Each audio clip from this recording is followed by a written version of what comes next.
The Justice Department is now joining the investigation into 2 stabbings on the Upper West Side. And today, community leaders and politicians gathered to condemn the attacks and call for unity. We have team coverage here at noon. Political reporter Marcia Kramer has the message from Jewish leaders. But we begin with Elijah Westbrook and the very latest on the investigation. Elijah. That's right. Good afternoon to you, Jessica. And I can tell you that the investigation into yesterday's stabbings is now expanding, and so is the push for answers. As you just mentioned, the DOJ is now on the case. The message today is clear. Community leaders and elected officials say there is no place for hate or violence in New York City.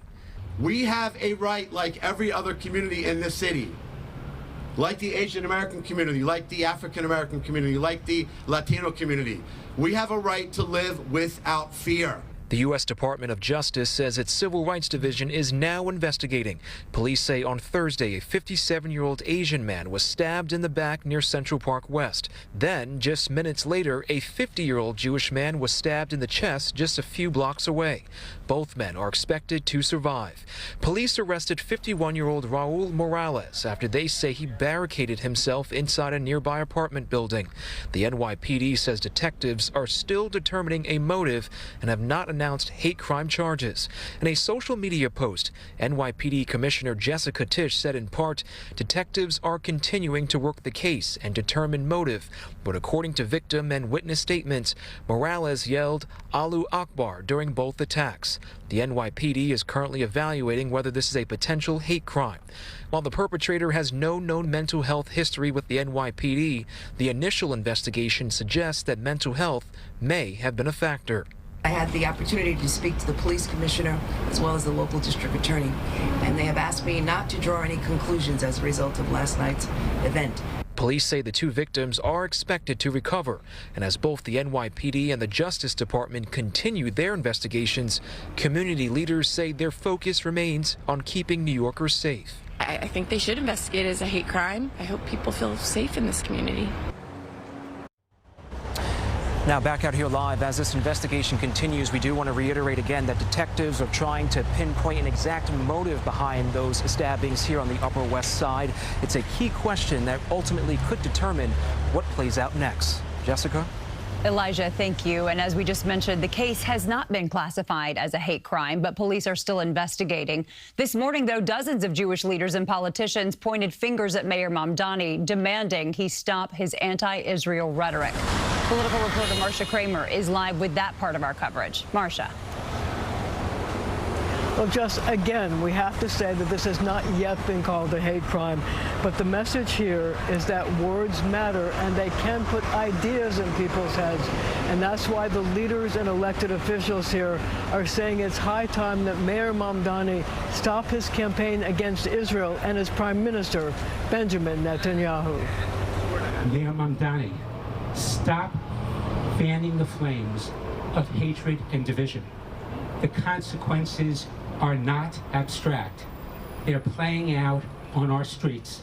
Eric Goldstein of the United Jewish Appeal, just one of many Jewish leaders and elected officials who gathered on the Upper West Side to send a pointed and succinct message to Mayor Mamdani that his campaign against Israel and his prime minister is fanning the flames of anti-Semitism. No elected official is responsible for every act of hate, but every leader is responsible for helping shape the climate in which we all live.